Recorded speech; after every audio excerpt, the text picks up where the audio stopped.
Welcome to First Alarm Family First. I'm Jen Herrera alongside Carolyn Acosta, and we are on episode 36 today, Carolyn. Yes, we are. Today's guest is Dr. Scott Allen. He's a retired police psychologist for over 35 years of experience working with law enforcement, fire, EMS, and military communities. He has been on the front lines of crisis response, trauma intervention, and suicide prevention. From SWAT callouts to national trainings, Dr. Allen brings an unmatched wisdom and heart to this work. I'm honored to have you here today, Doctor. It's great Can to you be talk here. Yes. Can you tell me a little bit more about what got you in psychology in the first place?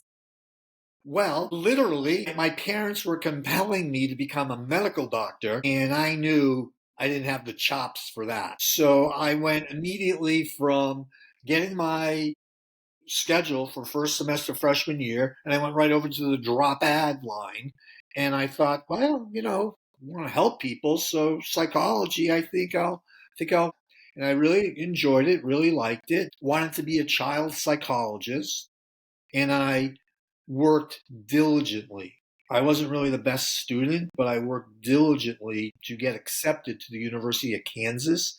It had a renowned doctoral program in child psychology. So I endeavored to achieve that task, and I received a letter in the mail from University of Kansas, Department of Psychology, said, "Oh, Scott Allen, you're accepted." And then I realized, wait a second. There's no oceans around Kansas. What was I thinking for all of these years? So I then just had to scurry because now it was very difficult to apply to graduate programs at that point in time, in the semester. So I was fortunate enough to gain admission to the University of Georgia. While I was there, my dad suffered a massive heart attack. So I came down to Miami to see, how he was doing. And I got to thinking, there's no one here at the hospital talking not only to my dad, but to all the other cardiac patients. So I said, I think I'll look into cardiac, working with cardiac. So just right then, there was health psychology just coming into the forefront. So I dove into that. Health psychology it was. I went to my internship at the West Haven VA and the Yale School of Medicine for working with cardiac patients. So I'm just about finished with that. And my dad, who has survived, sends me an ad in the paper for a police psychologist position at Miami-Dade Police Department. So I said, well, you know what? I think I'll go interview for that, and I'll get to see my mom and dad and write it off on taxes. So I'm very competitive, and I find out that there's 2 positions available and 6 people applying. 1 in 3 chance. I've got this. So I now dive headlong into that. There's like almost no such thing as police psychology. This is now 1983. So I apply, I'm talking with them, and I get one of the positions. So in 1983, I know hardly anything about police psychology. And by like 1984, 1985, I'm now one of the national experts in police psychology. It was just so brand new. And it just steamrolled from there. My personality was very similar to police officers. I was the supervisor of the crisis hostage negotiators. So I went on all the SWAT callouts, SRT, Special Response Team for Miami-Dade at that time. So now I'm hanging around all the SWAT guys, and it is just a match. We just matched, we hit it off. So I said, wow, I like this. So I stayed, and I stayed, and I stayed. And then just as long as the more I was there, the more trust the police developed in me and the psychological services section program. And that's just how it came to be. We formed 2 different groups, one in the American Psychological Association, Division 18, Police and Public Safety Psychology, and then another section organization was Police Psychology section of the International Association of Chiefs of Police. They couldn't have gotten a larger name if they tried. That's a mouthful. So now we had all of that. Now we had a nationwide linkage of all the police psychologists. Scott, we talk about the early 80s, right, to the mid 80s. Fast forward, we're in the year 2025 Correct. now.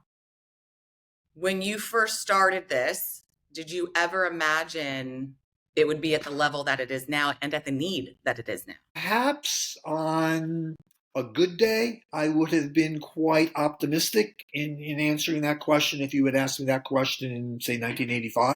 But really, what I was concerned about was whether organizations, be it police, fire, or the military, would actually accept mental health professionals into their domain. And I was very fortunate to, through all that time that I was there, for the 35 years that I was there, I believe I had either 7 or 8 directors, so they were the top layer, number one person, and their chain of command, their command staff.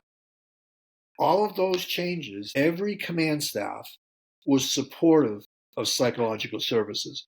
And really what I'm specifically talking about here, because I know why I'm on today, was specifically within the area of suicide prevention within Miami-Dade Police Department. Because I firmly believe that no departmental program can be effective unless there is complete support from the highest ranks down. No, definitely.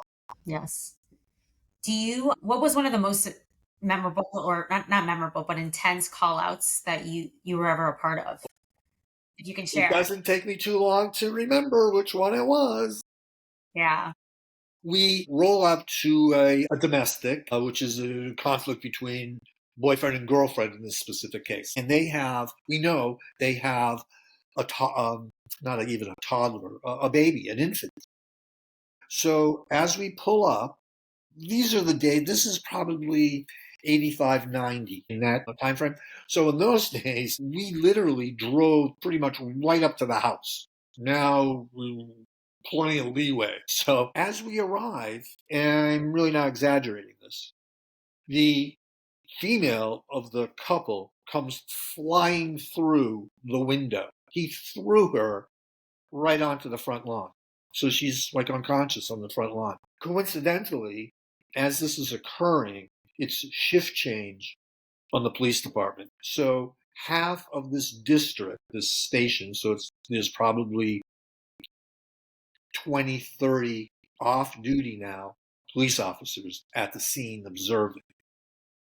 It was almost like all of them took out their sidearms, their handguns. Mm-hmm. Oh boy. So now we try to slow down, try to get this under control. Can we talk to the subject? He's unbelievably just flying on cocaine. So we cannot have a cogent, intelligent, problem-solving conversation with him. So now she's unconscious on the front lawn. He's saying he's going to shoot at us, if we try to rescue her. So now fire rescue's there too, obviously. So we're negotiating. So now we decide this is taking too long. If a counter sniper has the shot, take it. So now the lead negotiator, is talking. He now goes from, in a sense, carrying out a conversation of problem solving to attempting to get this subject into the line of fire. Right. Slepkin has a good shot. There is something, and I've learned this over the years of 1,300 call-outs that I've responded to. There is some unconscious dynamic with some subjects where they kind of sense something's changing. The hostage negotiator, who's great, he gets this guy just to the point where just another step over, that's it. The subject would stop and go back to where he was. This happened like 3 or 4 times. So now we decided, well, he is so locked into this negotiator, we're going to make a tactical entry in the back door. And make tactical entry into the back door. Everything works out fine. I go in to see if everything is okay. So everything was okay. They rescued the woman off the front lawn. And then because Dr. Allen walked in, the doctor's in the house, who better to give this baby to than me? So now I'm 35 at most at that time. I'm an only child, never been around babies, and they give this baby to me. I'm going to drop it. And then also, while he was negotiating with him, he had the baby upside down by its ankle, holding it up with a big, huge knife, rubbing the knife up and down the baby's stomach. every time he did that, I'm just thinking one of these police officers is going to try to shoot him. Not one of the tactical guys, one of the off-duty officers. So it was extraordinarily stressful all the way up until I had to carry the baby all the way back to the fire rescue van, handed it off to fire rescue, who knows what they're doing. So that was Scott, extraordinarily stressful for us you're because brought we didn't in to know help in if these he was actually going to situations, but stab that's that baby heavy for you as or well. the woman might be bleeding out on the front lawn. So as a time frame, every minute in time seemed to take a really long time for us at that call out. And then we I had think worse ones that, there was shooting involved, and the roof of the house. We were so desperate to get this sniper in this house that we put more explosive dynamic entry, is what it's called, onto the front door. And when they detonated it, not only did the door come off, like the roof of the house went up like in the air like 3 feet. And during that call out, 3 of our tactical guys got shot. One of our tactical guys threw a flashbang at a window. He didn't see, it was nighttime. He didn't see that there was a screen on the window. So when he threw it's like a grenade, he threw it to throw it in the window. So it bounced off the screen and it came back so fast at him, just by reflex, he caught it.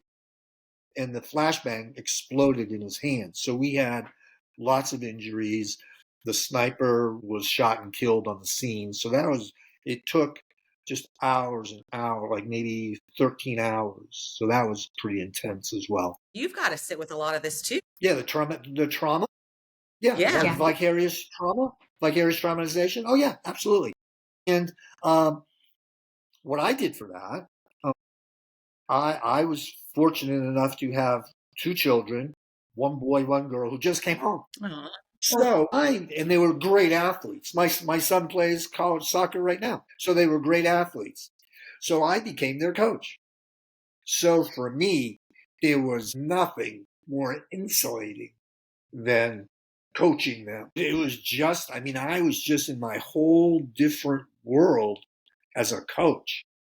Yeah. So I think it's a pretty good job. I did a pretty good job. And I don't know. There are some people that are fairly immune to traumatization because there are other people who are not. Because you could go to somewhat police or fire, military veterans, doesn't really matter. And there could be a very traumatic event, and it could be physically happening to a firefighter. Let's say a roof implodes on him or her, and it comes down, and they're trapped in a room in a fire. That's very traumatic to that's occurring to that firefighter. Meanwhile, on the outside, totally safe, is that firefighter who's trapped, Buddy. Now they extract him, and he's fine. The one that was in physically. Trauma-wise, he wasn't traumatized. But the firefighter outside, who no one even thinks about, was significantly traumatized. So there's this range of insulation from trauma.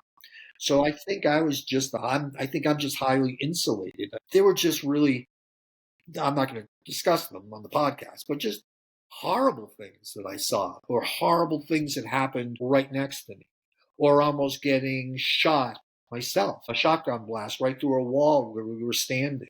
We just happened to move. Remember I told you about that subconscious stuff?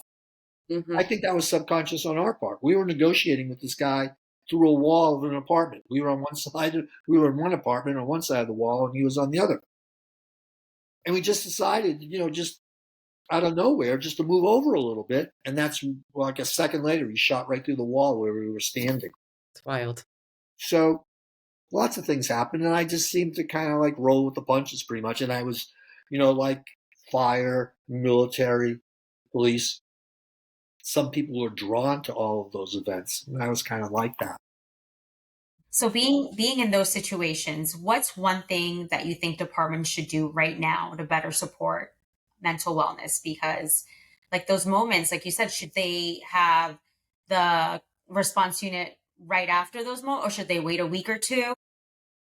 There's some debate over that. within the psychological community amongst psychologists, whether to wait or have immediate response. My professional personal opinion is to, as best as possible, have as immediate response as possible with these groups that we're talking about. Because these groups are so highly trained, they're so self-confident that they will go into denial immediately. Like, I'm okay, I'm good. Because what's the first response when a firefighter gets knocked down? How you doing? I'm good. I'm good. Back into the fray. Same thing. So they go right into a denial, covering over, I'm okay. Because if you verbalize you're not okay in front of your peers, what might that do?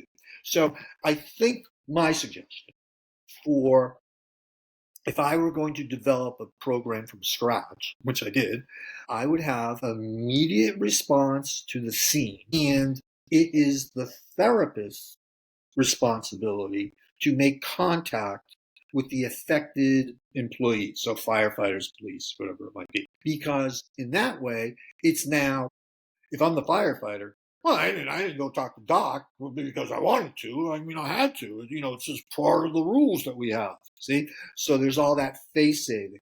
And everyone gets to say, well, he's okay, he's okay. And then if Doc, whoever Doc is, happens to be a regular kind of person that the firefighters respect, then they actually kind of look forward to talking to Doc because they trust him or her, whoever the mental health professional might be. It doesn't even have to be a doctoral level person. So that's number one, that the policy is it's the mental health. You respond as soon as you can. So that's when we can couch it in those terms. The response from the mental health professional will be as timely as possible. And then it is mandatory for the therapist to initiate contact with the affected employee. It is now voluntary, and in terms of mental health, that now means it's confidential. It's mandatory for me to make contact, but then whatever is being spoken about, that's confidential because the affected employee decided to interact with me on a voluntary basis. So it's confidential. That's what I would do. And then you can make follow-up appointments with the affected employee if necessary. Yeah, that makes Is our sense. I mean, we definitely need to tackle this in a different angle. Now, the first program that I would, if I had full control, I would want to talk with the command staff and develop a program for suicide training and intervention for firefighters. Because arguably, a firefighter is going to physically survive any post-trauma complications that he or she may experience following a traumatic event. However, a firefighter might not survive when they're feeling actively suicidal. And there are a few little dynamics that go into suicide that I think friends of firefighters need to know. Because they're ostensibly trying to help their friend. They've already actually identified him or her as being suicidal. They need a couple of skills when they intervene so it doesn't go askew when they're trying to be helpful. So that's where the training comes in. And then obviously if you have training and everyone's got on the same page and everyone's a little aware of one another, kind of back each other up as buddies, then there can be better, more informed intervention. What do you think are some signs that maybe the colleagues need to be looking out for within themselves and Within themselves or with their buddies? their Well, typically these occupational groups are quite conversational with one another. So when you have friends, especially in fire, when you're with your house 24, 36 hours at a time, you get a pretty good idea how people communicate, Whether they're feeling like they're up, they're down, they're thinking about something, they're not themselves. So let's just kind of go down the road where they start talking to one or two firefighters. They're all buddies, all three of them are very good pals. And they're talking to the one person that they think might be suicidal. Well, let's just go down that street right from the very beginning. That's what they've identified. So now they start talking. So the first thing we want to talk about is that suicide is a problem-solving behavior. See, police solve problems. Firefighters, they solve problems. They're problem solvers. See, so now when you say suicide is a problem-solving behavior, it empowers the helpers as well as the suicidal person, because we're not talking about it in terms of a pathology, that I'm weak, that I'm psychiatrically sick, problem solving.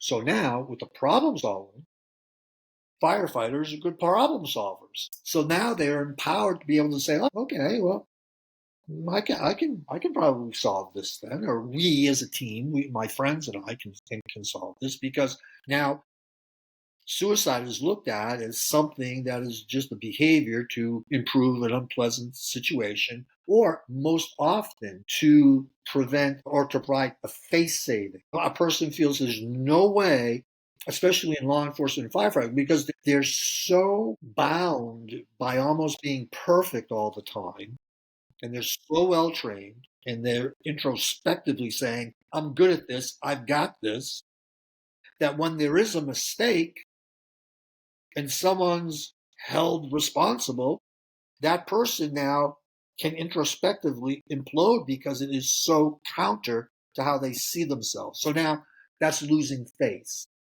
embarrassment, humiliation. So now a firefighter may not see any other option other than not being alive. Now, the interesting point with suicidal people is that when they look at the aftermath of whatever act they're going to do to terminate, they look at that now, the end result, as not being alive. So now that the friends are working with the suicidal firefighter. So now they want to ask direct questions, not use euphemisms. You're not going to do anything stupid, are you? Firefighter, no, this is not stupid. I've given this a lot of thought. I think this is the only way to solve my problem. You're not thinking about hurting yourself, are you? Firefighter, no, I'm not thinking about hurting myself. And part of that statement that they don't share is, I'm thinking about killing myself. So you can't use euphemisms. And then what's tragic in all walks of life, but especially in these areas that we're talking about, police, fire, EMS, EMT, military, these are close group units. So there's something called the suicidal paradox. Now remember, we're couching all of this in suicide as a problem-solving behavior. So when anyone has a significant problem, whatever it might be, not suicide, any kind of a problem that's significant, once you make up your mind what behaviors you are going to embark upon to hopefully solve that problem, your anxiety markedly decreases. So now you have friends of the potentially suicidal firefighter who's been acting not like Scott. He hasn't been acting himself lately. Now all of a sudden, Scott rolls into work and Scott's just like he used to be. Because now Scott, over the last couple of days, has decided, I am going to kill myself. So now all my anxiety goes down because I've made my decision. So I return back to basically the same self. People now, because of denial, they will say, thank goodness Scott's doing better. Because see, no one in these fields want to actually hospitalize their friend. No one wants to do that. So now that's a big sigh of relief. Yeah, it's hard. Yeah, Nobody. big sigh of relief. Yeah, it's The hard. responsibility of doing that. Yeah, because it's humiliating, although life-saving, perhaps. So now everyone's okay, and then they leave Scott alone. And then 2 days later, Scott goes and kills himself. That's why you hear people say, I can't believe he did that. He seemed to be doing so much better. It's because of the suicidal pattern. So when you do training, you train everyone to look for these things. So now, when the friends see that Scott's doing so much better when he comes back to work, rather than go, that was a relief, they now say, hey, Scott, we're going to ask you a really tough question. Are you doing better? Because you could actually be doing better. I mean, that's an option. Are you doing better, or have you decided to kill yourself? And these are great points that you're, bringing, how like that drastic, it could go from crisis to all of a sudden they're okay and calm, that, people need to not just play it and just say, okay, he's doing much better, is really, it could be a red flag, like you're saying. Yes. And, even though these guys might be torturous in terms of how they tease their buddies, like the merciless, and how they tease one another, everybody's afraid to ask their best friend, are you thinking about killing yourself? They're afraid to do that. Partly is they don't want to be rude or intrusive, and partly because they're scared to death that their friend is going to say, yes, I am, because now they're going to be thinking, now what do we do? Oh man, now what do we do? See, so now this is where there has to be this departmental program so that they know, okay, Scott just said he wants to kill himself. Now what do we do? Here's what we do, because we heard this over and over and over again in training, because in the 35 years that I was there, it probably took, say, at most 3 years to develop the program. So that means for 32 years, I did the same training over and over and over again. So that if you were a 15, 20-year veteran, you knew this stuff like the back of your hand because you've heard it 20 or 30 times, because I had a little part of every training. So say if I did training on how to support, you're a first responder, how do you support SRT upon their arrival? Say I did a small block on that. Even though that was the block, and that's what I was trained, I always saved time, the suicide part. So no matter what the training was, the police could not escape the section on suicide, because that's how important I felt it. Well, it was obvious how important it was. It could save a life. Dr. Scott, we've learned so much too today, and there's so much to just tap into here because, this is such a big deal that's happening right now with our first responders and their mental health. Where can people find you if they wanted to contact you? Well, they can find me at Soul Ambition, which is SOULAMBITION Ambition. And my office is at the Atrium Center, conveniently located in Davie, where it's off of Griffin and University. So if you can't find that and you're a firefighter or police or military veteran, there's something really off with you in terms of your cognitive ability. So I'm actually at 4801 South University Drive in Davie, and you actually call Soul Ambition, and we'll talk about that at our next podcast. And that's how things get rolling. Well, thank you so much for your time today. What you're doing is amazing. And I think we need more therapists that are culturally competent around. And we'll definitely send your contacts out. And what we usually say here at First Alarm Family First is sound the alarm, save a life. Thank you so much for your time.